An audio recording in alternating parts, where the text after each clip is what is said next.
Futures and options on futures trading involve substantial risk and is not a suitable investment for all types of investors. Past results are not necessarily indicative of future results. When I use the word I in this video, it refers to what I teach in my charting course or what I author in my twice daily oral and written updates. Prices shown on charts and quote boards are in real time and take into account all known activity up to this point in time. And if you'd like to read more of this disclaimer, simply hit the pause key on your video player. Good day, all. Ira Epstein of Linn Associates with your Monday, and this is Monday, the 17th of December, 2018 agriculture update. In the ag markets, they were okay today. Your beans are up 4 actually, wheat up 5 1/4, the corn down a fraction. They're the ones doing fine. You wouldn't think that looking at the U.S. stock markets, they're getting hit.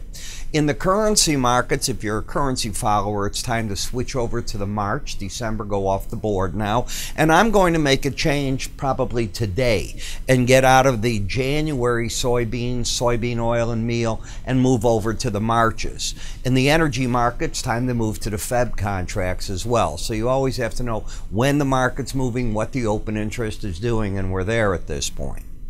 As you can see from the high of 916 3/4, the market's backed off about 12 cents overall, but still doing a good job of holding on to the gains in hope that Chinese-U.S. trade will pick up more than it has, and word is that there's more cargoes being bought as this time by China for import. The problem still is they haven't lowered their tariff, which means the private importers cannot compete in that. It's going to be the state that's doing the buying.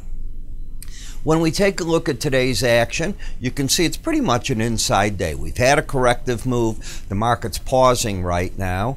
If the market takes out the $9 level tomorrow, you could end up with a pattern of lower highs, then lower lows, where the 18-day averages is right here. That would not bode well. On a close under the 899 level, it could mean prices want to head back to the closest of the 100-day average of closes or the Bollinger Band, the closest being the 100-day. Battleground probably going to be that number, that $9 level that the market's going to be playing around right here. It's not scary at this point because you're void of a trend anyways. You've got a higher high and a lower low. The bias is up and the market's in a corrective mode. In other words, you can see how these numbers are backing off as long as one of the numbers that make up the slow stochastic reading are over 70 and both aren't over 80, the market's overbought. And to get rid of that, you either go sideways with momentum slipping gradually or go into a corrective mode. The last thing you could do is get both numbers over 80 and get another bull move. I don't see that right now. In the meal market, the battleground's been pretty close to this sideways action of the 18-day average of closes. Unlike the soybeans, this market's entered oversold territory. Any reading under 30 is oversold the way that I teach slow stochastics. Look at the sideways action. You're churning in this sideways movement right now. And I do want to get over to the March contracts because I don't think the speculators are going to take a big position in January. They're better off in further out months. When we come to soybean oil, the game ended on this breakdown of the slow stochastic. Now, when you look at slow stochastics here, this is another example, and I teach this on, I'll tell you about it in my charting course right after this. But when the numbers are going sideways over 80, and we just talked about how you can correct an overbought condition, well, when they get there and they go sideways, when you lose that number, the odds are strong. They don't work all the time that way. It's a high probability. Price and the 18-day average are going to make a run at each other. And right here, and this day was on Friday, if you look at the low of 28.44 versus the 28.52, you broke the trend that day. Now you no longer have the higher highs, higher lows. You lost the embedded reading. It sets up, in my mind at least, a challenge of the 18-day average, which occurred today. So now I have a market that's neutral.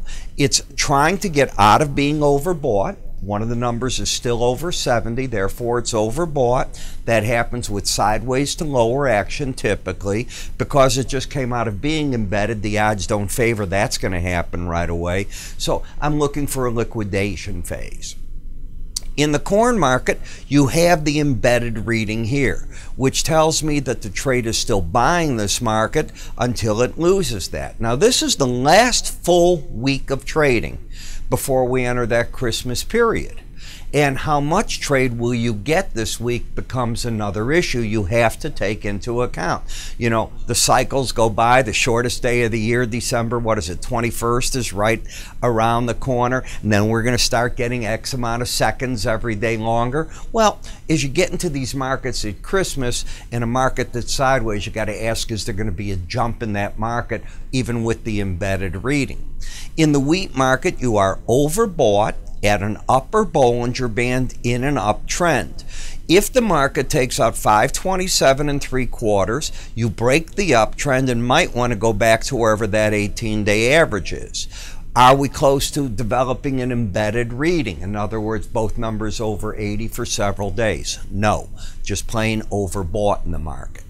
In the sugar market, you've re-entered a bear market in a broad sideways action. You see these black bands? They're Bollinger Bands. Markets trade within Bollinger Bands 95% of the time, but they will not stay in that sideways action indefinitely. From the sideways action, you either build a base or a top. Now, in the case of this right now, until today's high is taken out, because it's an outside day down, meaning you took out Friday's high and low and closed lower on the day and under the 18-day average, the odds favor the market making a challenge of the lower Bollinger Band to 100-day. Does it have to? No, it doesn't have to. In fact, if it were to take out today's high, which was 1279, 1301 immediately comes in play, and that would be a bear trap. But you typically don't take out the highs of an outside day down in the next 2 trading sessions. So go back and count it yourself and you'll see what I'm saying. Never take what I'm saying as the gospel. It's an idea. It's ideas I've learned. I tell you what I see, and that's where it ends. As for the coffee, there's too much coffee. It's really that. The USDA on Friday came out with reports that we're going to have to be swimming in coffee. Starbucks, why aren't you lowering your price? Look at what this market's done in price, from the 130 level all the way down today to the $1 level. So you got, in round terms, a 25-28% break. Do you see your Starbucks lowering the price, or your other coffee roaster? They'll raise it if it goes up 28%. They don't drop it. Just my point of view, and I'm a fan of Starbucks. In looking at the cocoa market, overbought, hit the upper Bollinger Band, backed off to what could have been the resistance on the way up. It was back here. If that gives ground, back to the 18-day average, but the trend is up. It's also caught in a broad Bollinger Band. It's a bit too broad. It's not like the sugar market where I look back and say, well, that's a top, that's a bottom. No, it's not what it is. Cotton, let me come back here to the cotton market. Cotton's at least narrower and more of a fashion of what sugar is than the other markets, but it's bearish. Lower highs, lower lows. This is the time of year where cotton on a seasonal basis is often going to the upside. I think this is telling you there's a problem in world trade and nothing's getting bought in the quantities that they normally see. In the cattle market, the pullback after hitting the upper Bollinger Band, often prices go back to that 18-day average. If they're at a lower Bollinger Band, they'll often go back and fight a battle there. Playing for that is not what you do. You don't sell the market trying to get there. If it occurs, recognize it. Okay, so what we have is a lower low, higher high market. A market that also lost its embedded reading. Do you see that? The red line's back under 80. It's neutralizing itself here. Feeder cattle got up, fell back for the first time to the 18-day average. But look, at this market went from 141 to 146.57. That's a heck of a move to the upside. It probably needs to consolidate it. The swing line's in no danger at this moment of being broken. So I'm expecting churning against that 18-day average. In the hog market, surprise. I think a lot of traders have been looking for China to import pork, and they haven't done it. And you're looking at the people that might have bought this market thinking that was going to happen. As this market comes down, they're throwing in the towel. As we look at the stock market, don't know if we'll be able to make new lows on the day later on. We've bounced off the lows nicely, but there's been no capitulation, which is what a lot of people are talking about. And the terms I use here, I teach in my charting course. My holiday special for my course, not $149.95 that it normally is. It's $99.95. So I've cut the price a third. This is when you're going to get it at the right price. And after Christmas, I'm raising it probably to $169, $159.95. So you're getting a great deal. It includes my charting software, my market research. It includes 6 hours of videos, and yes, you can give it as a gift. We've been having that happen over and over. We'll be happy to send out so-and-so bought you a gift. Here's your course. When they sign in, the course time begins. We work it all out with you. How do you get this all done? Well, first of all, the best gift is for yourself, right? Then there's the gift of giving, so you can do it either way. You simply give us a call at 866-973-2077. You can go to our website at www.iraepstein.com.